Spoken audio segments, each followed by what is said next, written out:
안녕하세요. 어서 오세요. 요즘 TV에서 정말 많이 배워서 익숙한 얼굴이시지요? 네, 성진 스님과 하성용 유스티노 신부님이십니다. 각자의 종교 스타일로 자기소개 간단히 부탁드리겠습니다. 네, 종교 스타일이 뭔지 모르겠지만, 네, 저는 천주교 서울대교구에서요, 그 사회사목국이라는 부서가 있는데, 그 사회사목국이라는 부서에서 부국장 일 보고 있는 하성용 신부입니다. 반갑습니다. 예, 저는 남양주에 대한민국 조계종 성관사라는 사찰이 있습니다. 거기에 이제 머물고 있으면서 또 불자뿐만 아니라 많은 분들을 함께 만나 뵙고 있는 성진 스님입니다. 반갑습니다. 네, 이렇게 두 다른 종교의 그 성직자님께서 이렇게 모여서 활동하시는 게 정말 신기한 것 같습니다. 이렇게 종교를 넘어선 우정을 나누시게 계신 계기가 정말 궁금한데요. 두 분이 어떻게 만나시게 되신 걸까요? 사실 이제 저희들은 사실 일반 신자분들은 더 잘 모르시는데 오히려 성직자들은 교류를 하는 그런 여러 가지 모임들이 많습니다. 얼마 전까지 또 그 역할을 했었던 KCRP라고 또 하는 종교 평화인 모임이라는 것도 있고, 그래서 모든 종교 성직자들은 어쩌면 신자분들보다는 더 밀접하게 서로가 만나고 많은 회의를 하는데, 저희들도 그 SBS 라디오를 저희가 같이 한 적이 있습니다. 이제 목사님, 신부님, 저 같이 이제 그 라디오를 같이 하면서 그 당시에 공중파에서 라디오에서 종교인이 같이 모여가지고 같이 이야기도 나누고 하는 그 프로를 통해서 이제 본격적으로 저희가 이제 더 만나게 된 계기가 있었죠. 만남중창단을 그래서 창단하셨다고 들었는데요. 어떤 계기로 이렇게 노래라는 컨텐츠로 모이게 되신 건지 정말 궁금합니다. 그 노래 처음에 시작하자고 이제 말씀하신 거는 스님이고요. 네, 그래서 노래를 엄청 잘하시는 줄 알았습니다. 네. 그래서 분명히 저는 솔직하게 노래를 못한다 나는. 근데 어쨌든 스님이 하자고 하시니까 같은 마음으로 하게 된 거고, 그 다음에 이제 목사님이나 교우님도 같이 하시게 된 거고요. 그리고 이제 굳이 노래라는 거를 하게 된 거는 이제 노래가 아무래도 사람들에게 더 오픈된 마인드로, 그래서 어떤 지역이나 뭐 성별이나 종교를 초월해서 다가가기에 훨씬 더 편하고, 그 다음에 또 사람들의 마음을 부드럽게 하는 데도 좋고, 그 다음에 또 사람들의 마음을 여는 데도 좋고요. 그리고 무엇보다도 저희는 종교적인 노래는 안 한다. 그래서 일반 대중가요를 통해서 그 일반 대중분들에게 더 가까이 다가가기 위해서 처음에 스님이 이제 노래하자고 제안을 하셔서 이제 이 중창단을 만들게 된 거죠. 네. 저희 중창단이 지금까지 60차례 정도 무대에 섰다고 들었습니다. 100 몇 차례. 거의 100 몇 차례 되셨나요? 네. 정말 축하드립니다. 그럼 혹시 주로 어느 공연을, 어느 단체나 어느 행사에 많이 초청되셔서 공연하는지도 궁금한데요. 저희들이 이제 불러주시는 데는 당연히 가고요. 뭐 얼마 전에는 우즈베키스탄에 가서 우즈베키스탄 교향악단하고도 같이 했고, 목적은 거기에 이제 우리나라가 세운 아리랑 요양원이 있습니다. 고려인 분들을 모셔서 만든 시설이 있는데, 이제 그런 요양원 시설에 가서도 저희가 공연을 했었고, 지금도 이제 저희가 또 뭐 장애인 분 모임에 불러주셔서도 가시기도 하고, 또 중증장애인 시설이나 이런 곳에 가서도 하고, 또 오늘처럼 우리 서초구에서 또 이렇게 문화원에서 불러주셔서 이렇게 또 뵙는 계기도 있고, 그래서 거의 한 100여 차는 이미 넘은 것 같고요. 예. 어디든지, 제주도도 갔군요. 제주도도 갔다 오고 어디든지 갑니다. 이렇게 아까 말씀 주신 것처럼 4대 종교가 이렇게 모여서 활동하시는 만큼 종교 노래는 부르지 않으시고 또 대중가요만 부르신다고 말씀 주셨는데요. 제가 찾아본 바로는 만남중창단이 처음에 모여서 연습하신 곡이 노사연의 대표곡 만남에서 영감을 얻어서 이렇게 이름을 지으셨다고 들었습니다. 혹시 노사연의 대표곡 만남은 누군가의 18번 곡이실까요?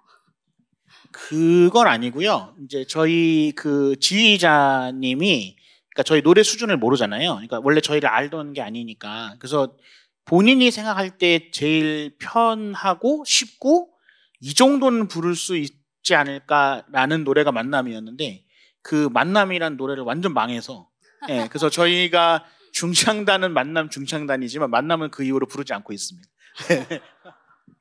사실 진짜 이게 저희가 유튜브에 보면은 처음 모여가지고 정말 처음 모여서 연습하는 장면부터 7개월간에 찍은 영상이 있습니다.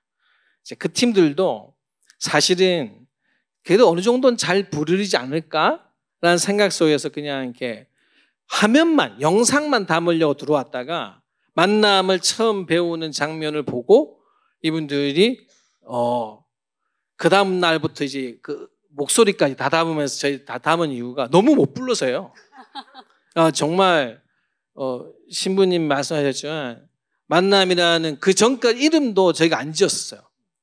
중창단 이름을 안 짓고 그냥 처음 무조건 하자 그래서 했는데 첫 곡이 만남이어서 연습을 하다가 그냥 그러면 우선 이름을 만남으로 하자라고 했고 그러나 이제 그 노래가 세상 그렇게 같이 부르는 거 어려워가지고 예, 아마 지금까지도 저희가 거의 안 부르다 딱 한 번 부른 적이 있습니다. 그 일타 강사라고 MBC에서 저희 둘을 초청한 적이 있었는데 거기에 노사연 씨가 계셔가지고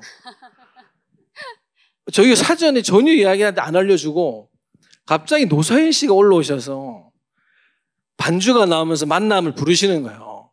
네, 그 뒤로 더 안 부릅니다 저희가.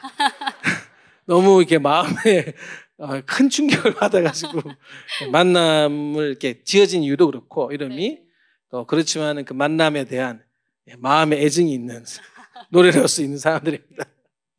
그러면 혹시 그 대중가요만 부르신다고 들었는데 주로 어떤 노래들을 레퍼토리를 가지고 계신가요?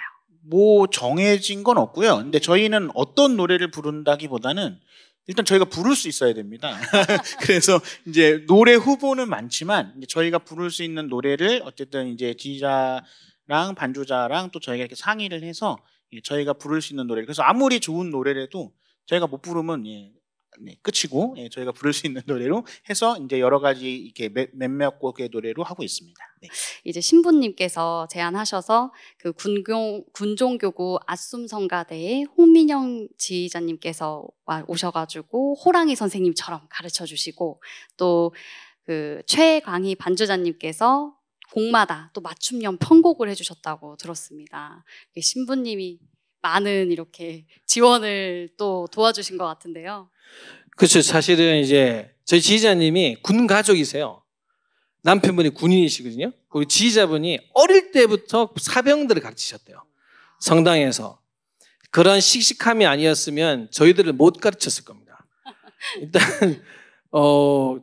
처음부터도 많이들 놀라셔가지고 힘들어하셨고 보통 이제 노래 가수들은 반주를 가수가 따라가거든요. 근데 저희는 반주자님이 저희를 따라오세요. 누가 이러시더라고요. 그 이제 MR처럼 이렇게 녹음해서 노래를 부르시면 되지 않냐. 이렇게 왜 꼭 반주자가 노래를 그렇게 잘 부르는 분들도 아닌 분들이 이렇게 다 갖추고 하시냐라고 하시는데 이유가 있습니다.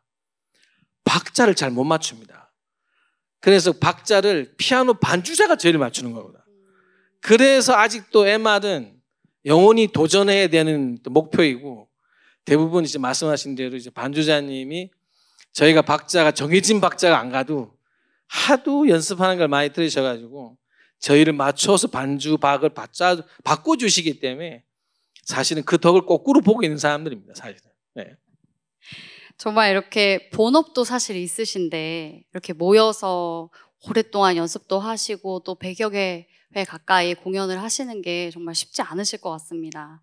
어떻게 연습하시면서 이렇게 좀 힘든 순간들도 있고 갈등의 순간들도 있었을 것 같은데요. 그런 문제들은 에피소드 또 생각나시는 거 그런 것들은 없으실지요? 뭐 먼저 이제 갈등은 잘해야 있는 거지. 일단 못하면 갈등이 없고요. 힘든 거는 그 연습 자체가 힘듭니다. 그러니까 왜냐하면 스님도 그렇고 저도 그렇고 이제 어디 가서 못한다는 얘기나 제가 실제로 잘하든 못하든 간에 못한다는 얘기나 혼날 일이 거의 없거든요.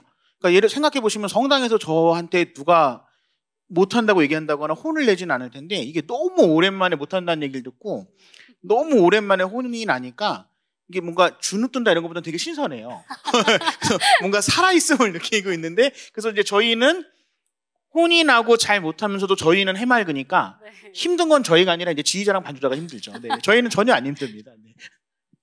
보통은 서로를 노래를 먼저 하려고 그러잖아요. 자기가. 저희는 누가 먼저 한다 그러면 너무 좋아합니다. 누가 시작을 하느냐가 첫 곡을 이제 저희가 중창이니까 첫 시작을 하는 게 다들 너무 부담스러운 거예요. 그래서 저희 중창단 노래를 보면은 나이 순으로 가장 어린 원불교 교무님이 거의 대부분 앞을 부르고 있습니다. 왜냐하면 어쩔 수 없이 당신께 솔선수범하셔가지고 조금은 더 어리다는 이유로 이제 항상 앞에 나가서 먼저 노래를 부르는. 사실 나머지 그러면 저희들은 매우 감사하게 생각하는 사람들이에요. 이렇게 4대 종교 성직자분들께서 모이신 이 단체가 세계 최초라고 들었는데요. 또 세계 최초인 만큼 목표도 원대하다고 들었습니다. 사실 이제 목표는 항상 이렇게 원대할 때 목표 이루기 때문에 계속 하는 거거든요. 원래는 목표를 너무 이렇게 바로 이룰 걸 잡으면 그거 이루고 난 뒤에 딱 할 게 없으면 안 되기 때문에 제가 일부러 멀리 잡아서 이렇게 해놨습니다. 잡았는데 다행스럽게 이제 우스갯소리로 저희가 유엔에 가서 노래를 불러야겠다 이런 생각이 있었거든요. 유엔에 가서 노래를 부르리라 했는데 그게 1년 말한 한 3년도 안 걸려서 제가 오늘 8월 20일에 유엔에 갑니다. 이야. 유엔 본관 건물 맞은편에 있는 부속 건물까지 갔습니다. 유엔 본부 건물에는 BTS가 갔고요. 저희는 그 맞은편에 처치 센터라고 있습니다. 유엔 처치 센터. 그러니까 유엔이 전 세계 종교인에게 그 다음에 NGO 단체들에게 와서 마음껏 활동을 할 수 있는 기회를 준 곳이 처치 센터입니다. 이름은 교회이지만 그곳에 가면은 전 세계에 가장 큰 종교 상징의 표시가 다 걸려 있습니다. 이제 그곳에서 이제 8월 25일 날 세계 시민 종교인 대회라는 게 열리는데요. 거의 저희가 초청을 받아서 그 회의 시작 전에 오픈 세러머니로 저희가 노래를 부르기로 되어 있습니다.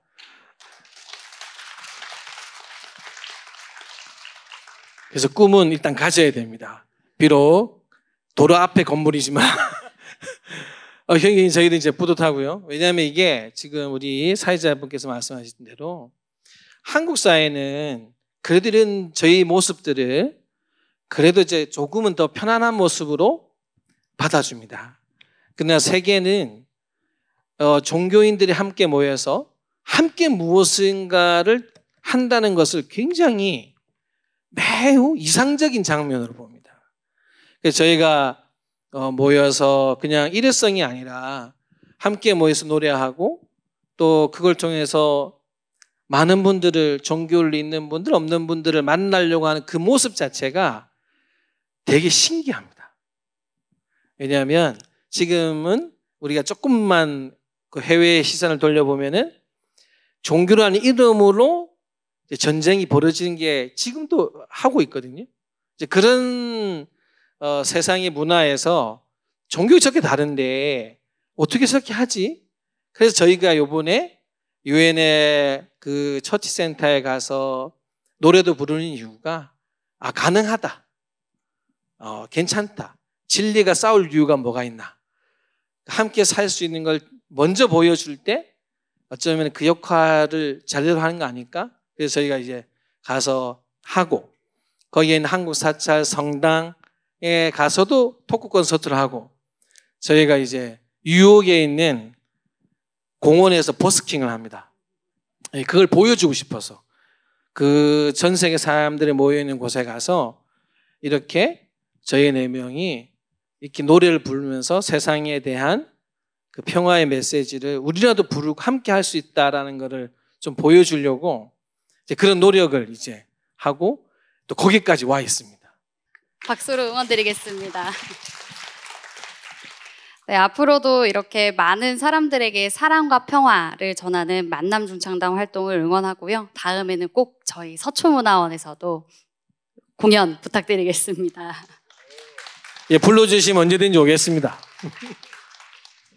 이렇게 다양한 활동을 또 멋진 활동을 하고 계신 두 분이 이제는 개인적으로 정말 궁금해지는데요. 각자 또 종교 그리고 개인적인 질문 몇 가지 드리고 싶습니다. 두 분은 몇 살 때 또 어떻게 어떤 마음으로 성직자의 길을 걷기로 결심하셨을까요? 네, 저는 이제 성당은 어릴 때부터 다녔는데요. 여기 뭐 혹시 천주교 신자 계신 분들은 아마 아시겠지만 대부분의 이제 성직자라고 한다면 순교자 집안 아니면 이제 구교 집안이라고 해서 막 조선시대 때부터 막 박해 속에서 천주교 믿어온 집안 아니면은 적어도 가족 중에 뭐 사제나 수도자 있는 집안 뭐 이런 집안에서 대부분 성직자가 나오거든요. 근데 저는 이 모든 것에 단 하나에도 해당 사항이 없었습니다. 왜냐하면 저는 그 당시에는 저 혼자 성당 다녔거든요. 그래서 나는 성직자와는 아무 상관도 없다. 배경이 별로 안 좋아서. 그래서 저는 아무 상관이 없다고 생각해서 신앙생활만 열심히 했는데요. 그래서 제가 이제 그때 신앙생활 했을 때 저의 목적은 저와 제가 아는 사람들의 뭐 행복, 구원 이거였지 어떤 그 사회 뭐 그다음에 뭐 국가 여기에 대한 관심은 그렇게 많지 않았습니다. 근데 제가 이제 성직자가 돼야 되겠다고 이제 결정적으로 결심하게 된 거는 제가 이제 군대에 있을 때 이제 IMF가 터졌었는데 다행히 이제 저희 아버지는 IMF로 실직하지 않으셨습니다. 그리고 저희 아버지 회사도 망하지 않았고요. 그래서 저희 집은 이제 1차적으로는 IMF랑 별로 상관이 없어서 더군다나 제가 또 군대에 있기도 하고 텔레비로는 이제 IMF 때문에 생기는 여러 가지 일들이 나오는데 직접적으로 체감하진 못했었거든요. 근데 이제 제가 휴가를 나왔는데 그 서울역 광장에서 지금이야 이제 노숙인 분들이 조금 뭐라 그럴까 전문 노숙인이지만 그 당시에 이제 노숙 시작하고 실직된 분들은 와이셔츠 입은 분들이었거든요. 그러니까 어제까지 가정이 있었고 어제까지 회사가 있었고 어제까지 직업이 있던 분들인데 갑자기 이제 회사가 망하고 나라도 망하고 가정도 해체되고 이러니까 갈 데가 없잖아요, 그분들이. 그래서 이제 양복 입고 와이셔츠 입은 분들로 그 서울역 광장을 꽉 메운 걸 보고 제가 너무 큰 충격을 받았습니다. 그래서 그 나라가 망할 수도 있구나, 회사가 망할 수도 있구나, 가정이 해체될 수도 있구나라는 거 그때 제가 직접적으로 처음 느끼게 됐거든요. 근데 이제 그분들을 누가 도와주나 봤더니 그 서울역 광장기 한쪽 귀퉁이에서 종교단체, 그러니까 뭐 성당, 교회, 절 이쪽에서 그분들 뭐 직업 상담도 해주고 먹을 것도 주고 심리 상담도 해주고 옷도 주고 이런 걸 보면서 그 전까지 어떤 저에게 종교는 나나 내가 아는 사람들의 행복 구원을 위한 거라고 생각을 했었는데 이게 잘못 생각한 거구나. 그래서 이제 사회에 도움이 되고 그리고 사회에 이바지할 수 있는 종교가 될 수도 있구나라는 걸 처음 알게 됐습니다. 그래서 부대에 다시 복귀를 해서 성당은 어릴 때부터 다녔지만 이제 큰맘 먹고 성경책을 완독한 적은 없었습니다. 띄엄띄엄 읽긴 했지만 그래서 부대에서 성경책 처음부터 끝까지 한 3번 정도 읽으면서 나는 이제 배경이 별로 좋지 않기 때문에 이런 마음이 있지만 내가 과연 성직자가 될 수 있을까라고 생각을 했는데 그 성경책에 보니까 뭐 이런 표현은 그렇지만 저보다 모자란 사람들도 많더라고요. 그래서 모자란 사람들도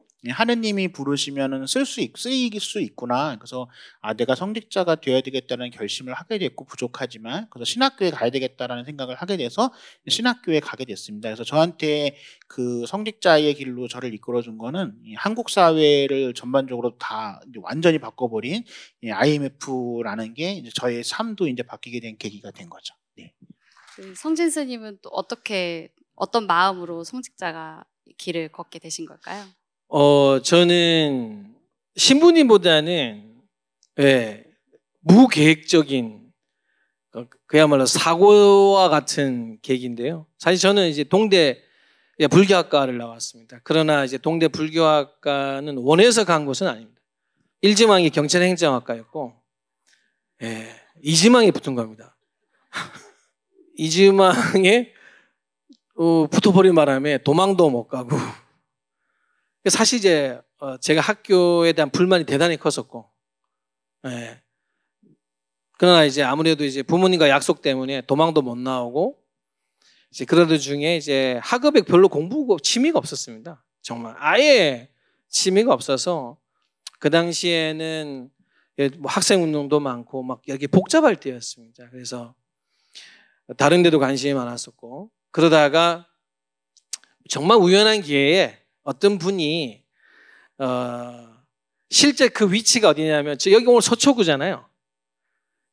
포이동 바로 뒤죠. 포이동에 이제 어떤 선원이 있는데 거기에 가서 스님을 좀 만나고 마음을 좀 다스렸으면 좋겠다. 명색이 불교학과인데 학교를 오는 것도 아니고, 제가 그 당시 1학년 때 F를 6과목 들으면 5개 F였거든요. 한 과목 교수님이 시험을 안 쳤는데도 D를 주시는 바람에 참 제가 나중에 그 학점 메꾸느라고 무척 고생을 했습니다. 나중에 정신 들고 고생을 했었는데, 좀 이렇게 가서 만나 뵈면 너한테 좋지 않을까 그래서 누가 이제 말씀을 주셨어요. 그래서 제가 그냥 토요일 오후에 있는데 그분의 말씀을 또 듣고 나니까 또 내가 성의는 보여야 되지 않을까. 그래서 정말 그 당시에 지하철 3호선을 타고 여기 양재역에 내려서 걸어서 포이동에 있는 그 선원에 갔습니다. 가니까 마침 또 안 계셨어요. 그래서 그냥 뭐 나는 최선을 다한 거니까 나오려고 오는데 아마 계셨던 것 같더라고요. 학생 올라와라고 해서 딱 올라가서 이제 한 60이 넘으신 이제 큰 스님이 이렇게 딱 계시더라고요. 불교는 이제 스님을 뵈면 절을 하거든요. 절을 인사를 3번 합니다. 첫 계신 스님께 절 3배를 이렇게 딱 하고 딱 들고 얼굴을 이렇게 마주 딱 보는데 울었습니다. 네, 그냥 운 게 그냥 이렇게 운 게 아니고 눈물이 이렇게 바닥에 닭똥같이 눈물이 이렇게 뚝뚝뚝 소리가 나거든요. 원래 진짜 눈물이 방울방울 떨어지면 바닥에 떨어진 소리가 납니다. 그렇게 울었습니다. 그냥 서로 이렇게 딱 처음 봤는데, 그때 제가 이제 든 생각이 한 가지 스치더라고요. 다 잘못 살았다. 왜 그런 생각을 들은지는 잘 모르겠습니다.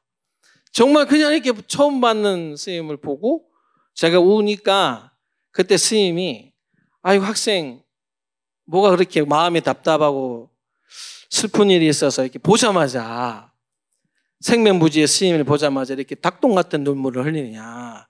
그래서 제가 이제 스님 제가 그때 나이가 22살이었습니다. 제가 22년 살았는데 다 잘못 산 것 같습니다. 라는 이렇게 말씀을 드립니다. 그러니까 그 앞에 계신 스님께서 웃으시면서 뭐 22년 산 젊은이가 잘못을 해봐야 얼마나 하겠냐고 그러시면서 이제 저에게 그 불교에 관한 이야기를 해주시는 거예요. 이렇게 제 기억에는 한 3, 40번 해주셨던 것 같아요. 근데 이제 우느라고 정신이 없어가지고 내용을 못 들었어요. 여러분들 이제 울어보시면 아시겠지만 처음에는 울다 나중에 이제 제가 든 생각이었어요. 내가 왜 우는지를 몰라가지고 울면 귀가 잘 안 들려요.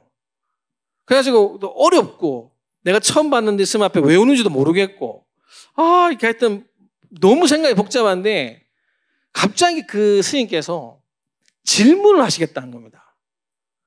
40분 정도 이야기를 하시다가 갑자기 멈추시더니 학생 내가 질문을 하나 할 건데 학생 대답을 할 수 있으면 대답을 해봐라고 하시는 거예요. 그래서 제가 불교학과는 이지망으로 갔고 마음에 안 들어가지고 수업을 거의 들어간 적이 없는데 그래서 선생님 제가 불교학과에 있지만 뭔가 마음에 안 맞아서 공부를 한 적이 없습니다. 그래서 제가 아무것도 모르는데 불교에 대해서 질문을 하십니까? 하니까 불교를 몰라도 질문할 수 있는 거 답을 할 수 있대요. 그래서 그러면 이제 제가 최선을 다해서 말씀드리겠다고 하니까 저희 그 스님께서 잠시 저를 이렇게 보시더니 지금까지 이렇게 와서 처음 보는데 오자마자 울고 내 말을 듣고 또 대답을 한 네가 누구냐고 딱 그러시더라고요. 이게 장면상 질문의 내용이 나올 수가 없었거든요. 이게 불교에서 선문답이라는 표현을 쓰는데 사실 그 어린 나이 22살의 나이에 처음 보는 어른 스님 앞에서 울고 뭔지 막 우느라고 정신없어서 못 들었는데 첫 질문이 네가 누구냐라는 질문을 딱 받았을 때 정신이 활짝 깼습니다. 아득하다가 활짝 깨고 답을 해야겠는데 너무 막막하다. 그때 당시 지금 같으면 뭐 이름이라도 되면 되는데 못 됐습니다. 너무 그 질문이 이렇게 머리를 이렇게 망치로 깨는 것 같아가지고 그냥 멍하게 앉아있다가 제가 이제 이거 어떻게 하면 알 수 있냐고 모르겠다고 했어요. 제가 모르겠다고. 네가 누구냐는 대답을 제가 모르겠습니다 하니까 그때 해주신 말씀이 불교 수행을 이렇게 하면은 알 수 있대요. 그게 뭐냐면 하루에 절을 3,000배 하래요. 그러니까 경전을 하루에 222편을 2번인가 읽으래요.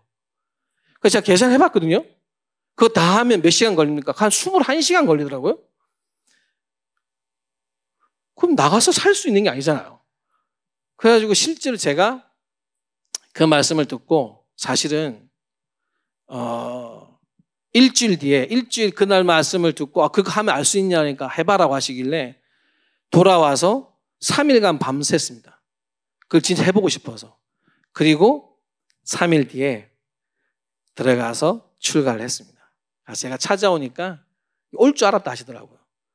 저는 그 실제로 여러분들 제가 오늘 서초구 우리 문예 원장님이 이제 저를 초청해 주셔서 감사한 것도 있는데 사실 제가 출가를 한 곳이 여기입니다. 포이동에 있는 그 선언으로 제가 그 당시에 22살의 나이에 네가 누구냐라는 질문의 답을 정말 찾고 싶어가지고 그냥 3일 뒤에 이제 들어와서 그게 제 출가 생활의 시작입니다.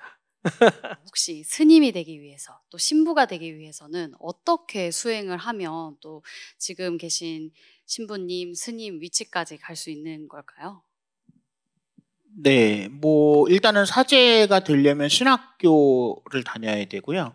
그 신학교는 7년제입니다. 예, 그래서 군대까지 포함해서 10년. 예, 그래서 10년 동안 안 잘리고 안 나가고 잘 버티면 신부가 될 수 있습니다. 네. 그럼 학교에서 이렇게 수행을 하는 네, 건가요? 학기 중에는 학교에 있고요. 이제 방학하면은 자기 지역 출신 지역 성당에 가서 이제 또 실습처럼 현장 실습을 하고 그래서 학기 중에는 학교에 방학 때는 본당에 이 텀을 이제 14번 학기 중에는 그러니까 학년제로는 14번 하면 되는 거죠. 네. 그럼 대학교처럼 이렇게 학기로 운영이 되고 1학년부터 7학년까지. 대신에 방학에도 해야 한다는.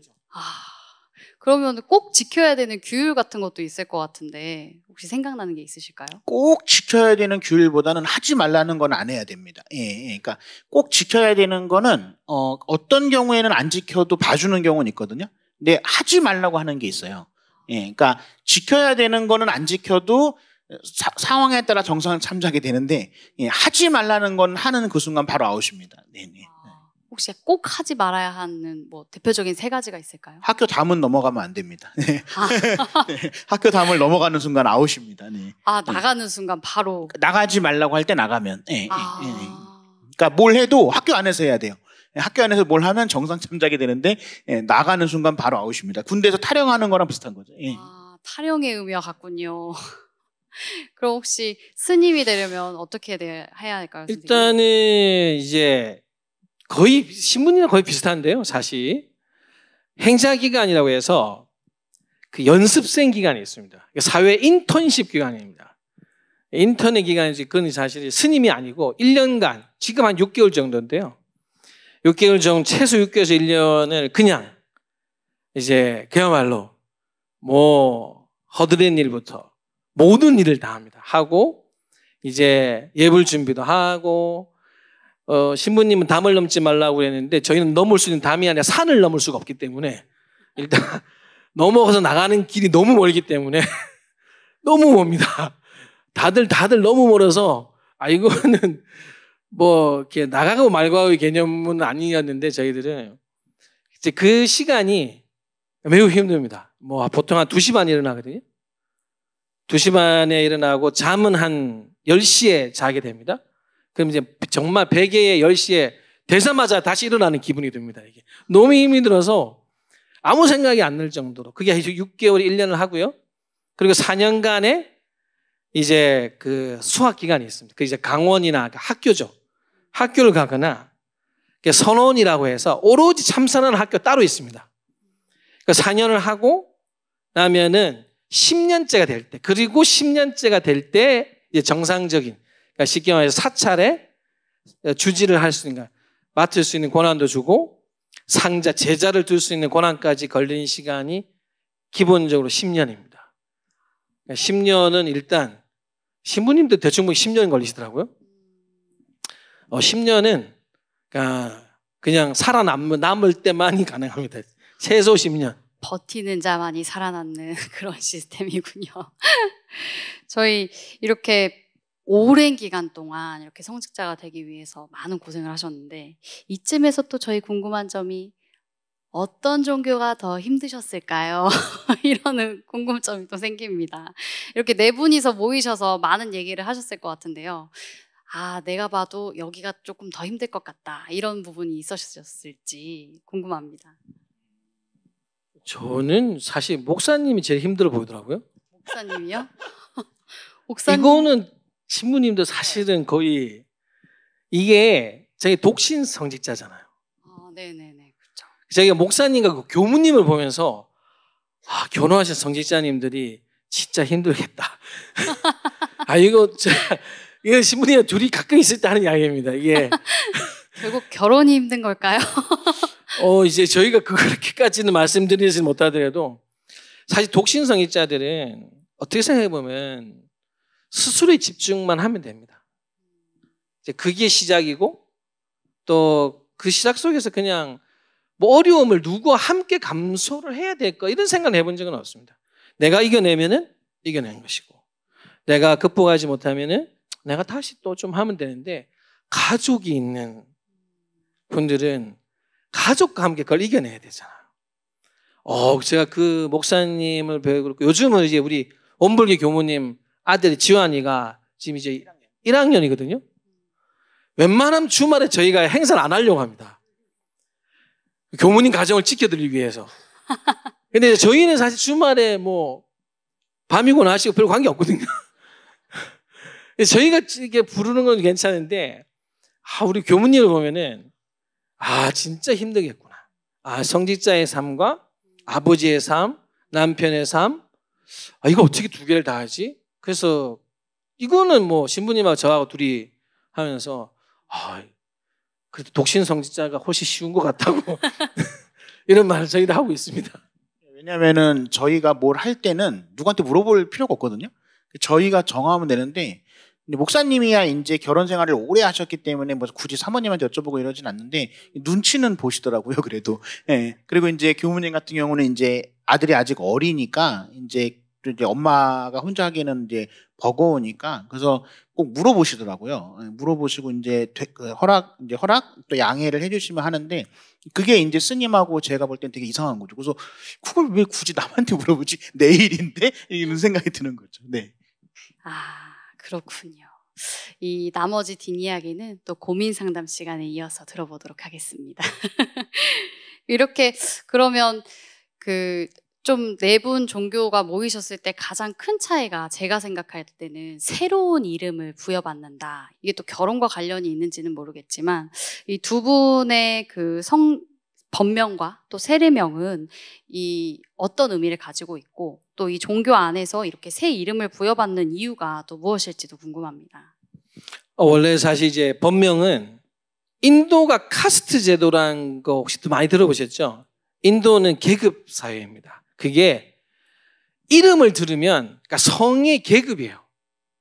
딱 어느 성을 들으면 이 사람 계급이 나와요. 예. 그래서 부처님의 세상은 승가는 그걸 없앴어요. 당신이 왕자지만 그 차이를 없앤다 이래서 불교는 들어오는 순서에 의해서 이제 그 범납이라고 해서 이제 윗사람과 아랫사람의 그 구분을 들어오는 순서에 이해합니다. 그러니까 계급이 이해하지 않고. 근데 이름을 불러보니까 선입관이 생기는 거예요. 왕자도 출가하고 이발사도 출가하고 진짜 그 똥 치우는 사람도 출가를 하는데 이름을 딱 들으면 너 저 아래 계급이지. 이런 게 생기는 거예요. 그 안에서. 그래서 부처님이 어떻게 생각하냐. 처음에는 성을 못 부르게 했습니다. 이름만 부르게 하다가 나중에는 그러면 아예 그런 구분을 할 수 없는 새로운 이름을 줘버리면 이런 구분이 없지 않을까? 에서 시작이 된다고 합니다. 그래서 이제 법명, 부처님 법을 만나면서 갖게 되는 이름입니다. 저는 이룰성자, 참진자입니다. 그러니까 진리를 이루어라는 뜻에서 근데 저희는 보통 출가하는 제가 그때 처음 만나 뵀던 분이 저희 은사, 스승이 되고요. 그 은사 스님께서 제자를 받아줄 때 법명을 지어줍니다. 이렇게. 이제 그 법명을 출가할 때 받고요. 20년 정도가 지나면 새로운 법명을 주십니다. 그걸 법호라고 합니다. 그걸 왜 그러냐면은 20년 정도가 지나면 이제 삶이 좀 달라진다는 거예요. 그래서 저는 이제 법호가 금금자의 바다해자입니다. 이제 그걸 제가 은사 스님께서 왜 주셨냐면은 이제부터는 바다가 모든 것을 받아들이듯이 이제 어른이 된다는 것은 잘하고 못하고 너하고 친하고 안 친하고가 아니라 모든 사람들을 함께 받아주고 살아갈 수 있는 마음의 넉넉함이 있어야 되기 때문에 바다 해자로 이렇게 주시고 태양이 아침에 바다에 태양이 뜨면 이렇게 금빛 찬란하게 빛이 나잖아요.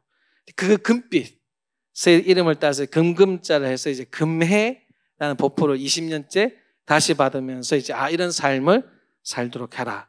라고 해서 불가에서는 이렇게 법명과 법호를 받습니다. 또 저희 유스티노 신부님은 어떻게 또 세례명을 받으시게 되신 건지요? 네, 뭐 성직자뿐만 아니라 이제 천주교 신자한테는 다 세례명이라는 게 있는데요. 누군가에게 이름을 불러주는 건 굉장히 각별한 의미가 있잖아요. 그러니까 예를 들어서 여러분한테 누가 야 일로 와봐 이러면 기분 되게 나쁘시잖아요. 그래서 근데 누구누구야 하면 이제 저 사람이 나를 아는구나 이런 것처럼. 그래서 원래 이제 저희가 가지고 있는 이름은 이제 부모님이 지어주시는 거고 이제 세례명은 이제 성당에서 하느님이 불러주는 이름이다라고 이야기를 하거든요. 그래서 세례명은 하느님이 나를 불러주는, 하느님이 나를 알고 있다 그런 의미가 있고요. 그리고 이제 세례명은 이제 주로 성인, 가톨릭 교회에서 성인들 이름으로 하는데요. 그 성인의 삶을 따르고 본받아라 그런 의미로 해서 세례명을 정하게 되는 거고, 그건 성직자만 있는 게 아니라 모든 천주교 신자는 다 세례명이 있습니다. 네. 혹시 저희가 방문하게 될 때 원래 다니던 사람이 아니더라도 가게 되면 기본적으로 지켜야 될 그런 규칙이나 예의가 있을 것 같아요. 혹시 어떤 것들을 기본적으로 지켜야 될지 알려주실 수 있을까요?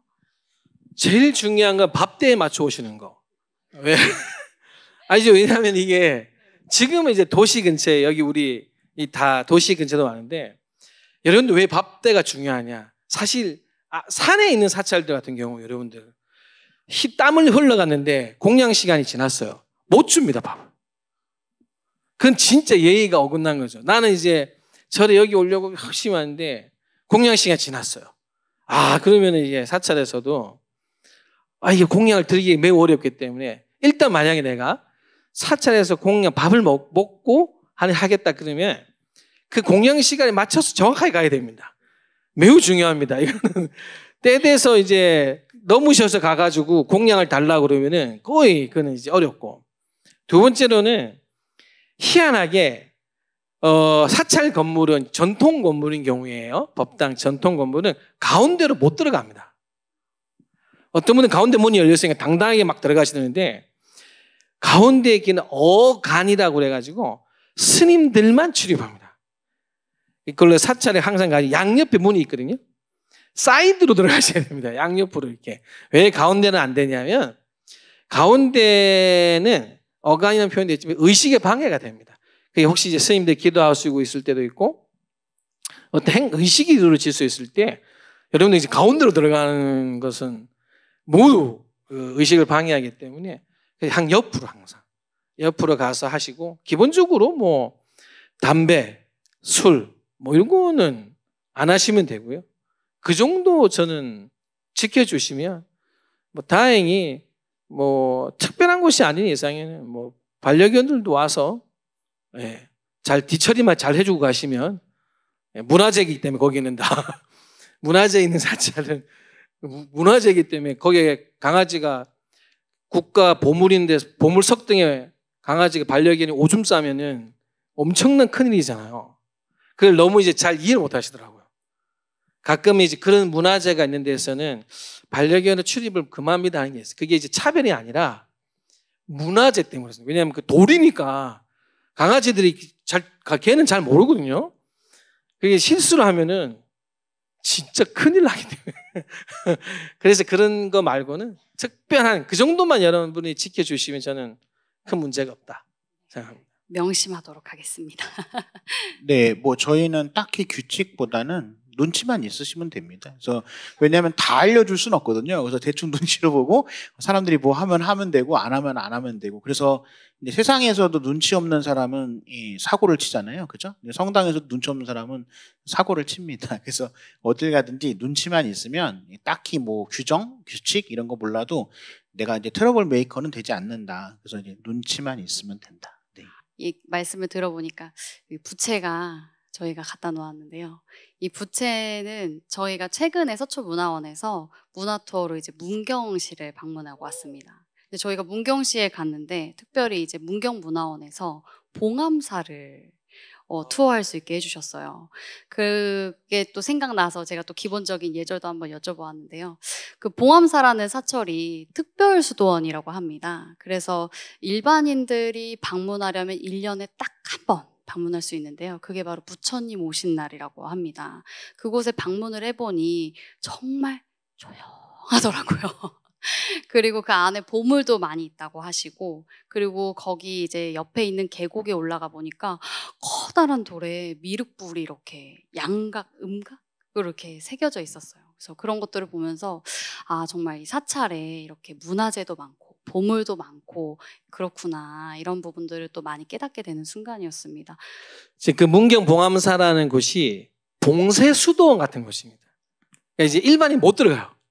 거기는 스님들이 들어가면 하루에 11시간, 그리고 이제 또 다른 처세는 이제 가행정진이다 이래가지고 16시간 동안 참선을 합니다. 11시간은 기본으로 해야 되고요. 16시간 동안 이제 참선만 합니다. 이제 그거를 이제 100일 하고 잠시 이제 또 중간에 쉬었다가 다시 이제 100일 하고 이렇게 식으로 그 안에 들어가는 순간 그것만 하는 거예요. 그러니까 또 무건이니까 말을 안 해요. 말을 안 하고 하는 이제 가톨릭을 따지면 이제 보통 가톨릭 수도사라고 하거든요. 예. 똑같이 이제 거의 비슷한데 봉쇄 수도원 같은 곳인데 말씀한 대로 예, 1년에 부처님 오신 날에 일반에 개방하고 하기 때문에 조로의 찬세 잘 다녀오신 거죠. 예. 그럼 혹시 그 수도원에는 모든 스님들이 한 번씩은 다녀오셔야 되는 건지, 아니면은 수도를 이렇게 참선을 하러 원하시는 분들만 이렇게 가시는 건지? 거기는 안 오나면 못 있습니다. 11시간을 11시에 앉아 있어야 됩니다. 이걸 시켜서 앉아 있으려면은 이건 할 수가 없죠. 이게 진짜 자기가 나는 꼭 가야겠습니다. 그러면은 이제 받아줍니다. 내가 원해서만이 가능한 16시간 여러분들 누워 있는 것도 아니고 매일 16시간을 하려면요 잠을 2시간 딱 자는 겁니다. 그러니까 자복을 그대로 편치해 그냥 잠시 누웠다가 그냥 일어나는 겁니다. 이렇게. 근데 그걸 100일 해야 되거든요. 그걸 어떻게 시킨다고 시킨다고 할 수 있는 게 아니라 이제 나 꼭 할래 하기 때문에 이제 원하고 허가를 받아야 돼. 또 이제 스님들이 이제 인터뷰를 합니다. 면접을 통해서 선정을 네, 이제 하시는 건가요? 내가 하겠다 했는데 딱 보니까 아직 준비 안 된 것 같아. 다른 사람 공부하는데 방해되면 안 되니까 이제 그럼 이제 인터뷰해서 받아줍니다. 그리고 또 가보니까 그 앞에 밭이 있더라고요. 직접 농사도 지으셔서 이렇게 해드시고 그러신 것 같았는데. 거기 이제 11시간 하시는 스님들이 16시간 하는 스님들은 못하고요. 11시간 하고 그중에 8시간 하는 스님들이 딱 정해 몇 분이 계세요. 그분들이 이제 밭일을 합니다. 밥을 짓는 거예요. 밥은 누가 지어야 될 거 아니에요. 그럼 8시간 해요. 그분들은 8시간 합니다. 대신 목자 밥하고 밭일에서 이제 채소하고 그 역할이 분담이 되어 있습니다. 이렇게 다 자급자족으로 하실 수 있도록. 그럼 혹시 그 가톨릭에서도 이렇게 수도를 따로 이렇게 수행을 하시는 그런 성당이 또 지정되어 있는 걸까요?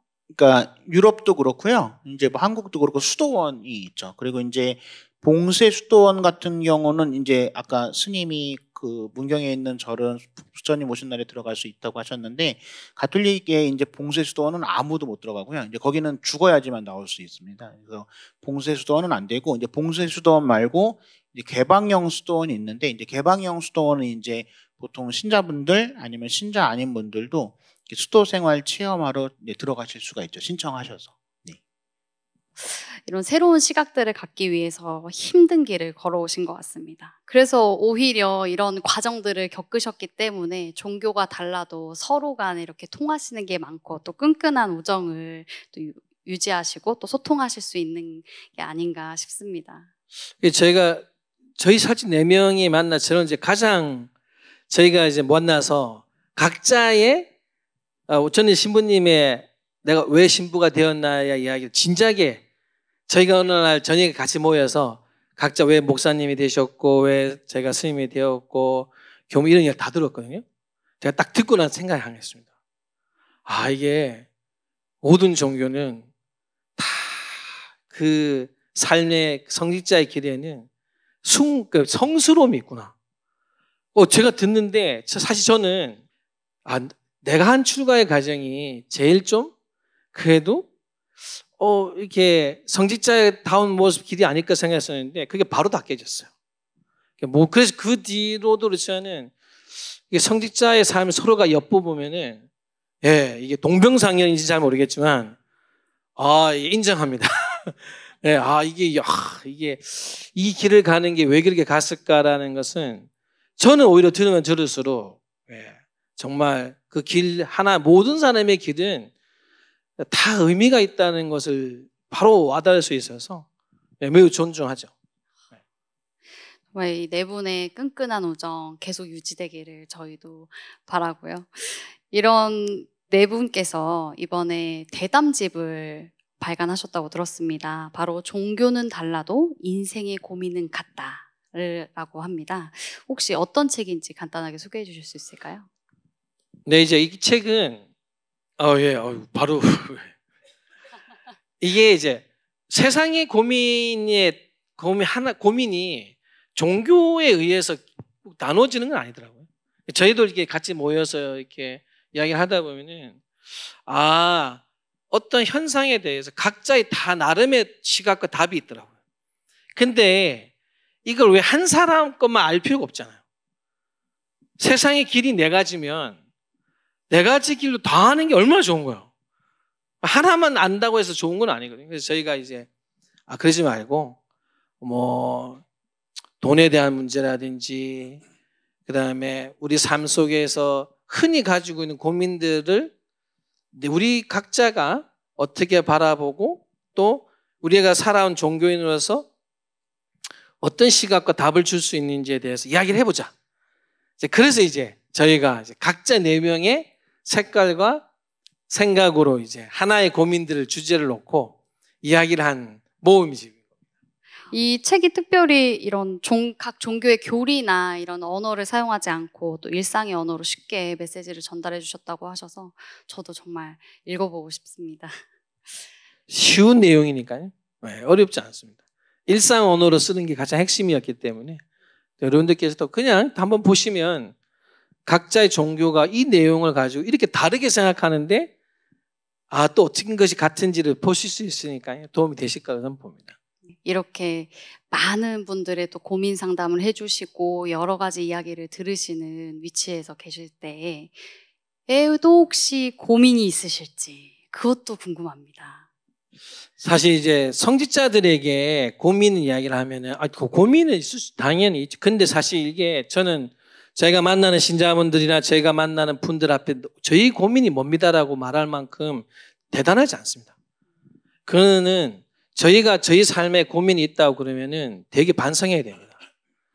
왜냐하면 모든 종교의 성직자들에게는 자신의 고민을 하지 않도록 많은 것을 만들어 줬습니다.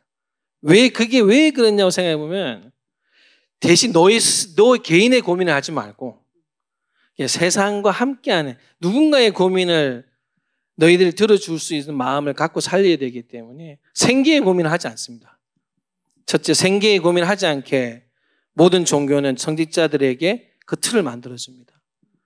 그리고 그 생계의 고민이 없다는 것은 정말 생계가 삶 속에 있는 여러분들 앞에 가지고 있는 하나하나의 고민 앞에 저희가 다른 고민이 있어봐야 그게 뭐 얼마나 무겁다고 그거를 고민처럼 가지고 있지는 않습니다.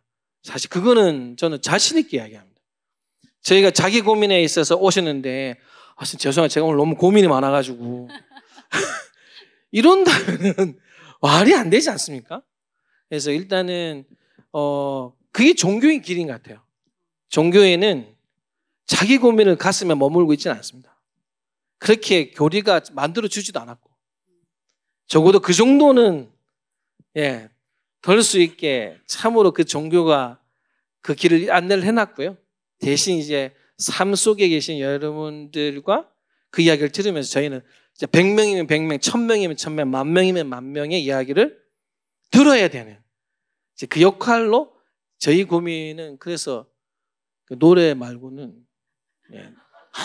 저희가 내일 또 노래를 불러야 되는데 벌써부터 약간 이제 노래를 생각하면은 가사를 생각하면 음정을 잊어버리고요. 음정을 생각하면 가사를 잊어버려가지고 그게 제일 힘듭니다. 내일 또 노래 부르신다고 하고 또 마음속에 담아 놓으셨다고 하니까 사실은 이 질문을 해야 되나 말아야 되나 정말 너무 많이 고민. 어떻게 한 소절만 부탁드리면 안 될까요? 저희 큰 박수 좀 부탁드리겠습니다. 여러분들 저희가 나름 중창단이어가지고요. 멜로디와 화음이 나눠져 있습니다. 말씀드리지 않습니까? 노래를 이렇게 못 부를 줄 알았으면 노래를 안 했다고. 사실 이제 노래는 다음에 불러주시면 네 분이 갖춰서 부르겠습니다. 알겠습니다. 갖춰서 부르고요. 둘이 부르면 선입관을 또 드릴까봐. 저번에 만남 중창단 왔는데 저번에 두 분 노래 들어봤는데 기대하지 말자. 너무 큰 실망을 드릴까봐 불러주시면 여기 문화 원장님 계신데 저희 4명이 와서 부르도록 하겠습니다. 아시겠죠? 그럼 저희 양해를 부탁드리겠습니다. 꼭 와주시기로 약속하시는 겁니다. 왜냐하면 스님이랑 저랑 둘이 불렀을 때 제일 망한 게 그 노사연 씨 앞에서 노래를 부른 거였어요. 근데 저희는 아마 혹시 영상 보시면 아시겠지만 저희 둘이 부를 땐 그렇게 이상하진 않았어요. 왜냐하면 원래 못하니까. 근데 티가 안 나잖아요. 근데 저희가 너무 못 부르니까 노사연 씨는 좋은 마음인 거예요. 도와주는 마음으로 나왔는데 그분이 가수잖아요. 도와주러 나왔으면 우리 수준에 맞춰줘야 되는데 자기가 가수니까 자기가 이제 이걸 어떻게든 메꾸려고 하다 보니까 여성분인데 남자잖아요. 여성분이 여자 원키로 부르니까 노래를 저희가 더 못하는 것처럼 보이는 거예요. 그래서 오히려 그분 때문에 저희가 더 망했습니다. 네. 그래서 저희가 이제 둘이 노래 부르는 건 약간 트라우마 같은 게 있어. 네. 그래서 적어도 목사님도 있어야 되고 교모님도 있어야 되고 반주도 있고 그래서 다 묻어가야 그나마 들어줄 만한. 네. 죄송합니다. 다음번에 꼭 이 무대에서 모시고 네 분의 아름다운 멜로디를 들어볼 수 있도록 저희 서초문화원이 노력하겠습니다.